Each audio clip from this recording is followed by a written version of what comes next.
Bonjour, je suis professeur ici à Kedge Business School, enfin ici Marseille, et aussi professeur visitant annuellement à l'Université Bocconi à Milan. Alors mon intervention s'intitule Marketing non conventionnel. La raison d'être, c'est le marketing a été créé dans les années 50-60, à une époque où les États-Unis, mais surtout l'Europe, vivaient une modernisation assez impressionnante. Tout le monde voulait s'équiper en nouveaux produits. Et en même temps, on sortait de la guerre, on était en plein plan Marshall. L'idée du marketing était vraiment de satisfaire les besoins qui étaient immenses à l'époque. Depuis 50 ans, 60 ans après, les choses ont vraiment changé. Et la consommation n'a plus le même rôle dans la vie des individus. Alors que la consommation était quelque chose de secondaire dans les années 50-60, elle servait la reprise économique qui était centrée sur le travail. Dans les années d'aujourd'hui, 2000-2010, la consommation est devenue centrale à la vie des individus. C'est là où l'individu s'exprime, beaucoup plus qu'au travail. Donc ça change complètement le rôle de la consommation.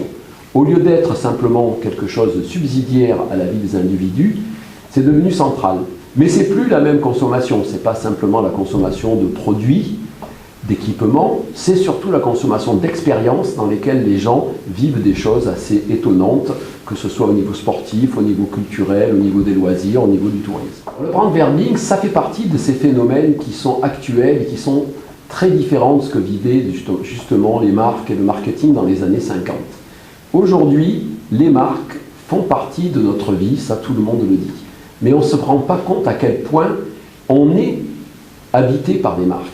Quand vous parlez de plus en plus, quand vous dites que vous allez voir ce qu'est un collègue sur Internet, vous dites « je vais le googler ». Quand vous allez téléphoner en vidéo à votre grand-mère ou votre mère, vous dites « je vais skyper ». Vous allez photoshopper. Enfin, il y a un nombre de mots incroyables qui sont des verbes issus de marques. Quand vous dites que votre secteur industriel s'est fait laminer, vous avez été ubérisé. Quand vous dites que quelqu'un s'est fait avoir par un constructeur ou une entreprise, il s'est fait volkswageniser. Donc on a vraiment tout un ensemble de mots, de verbes qui sont issus des marques.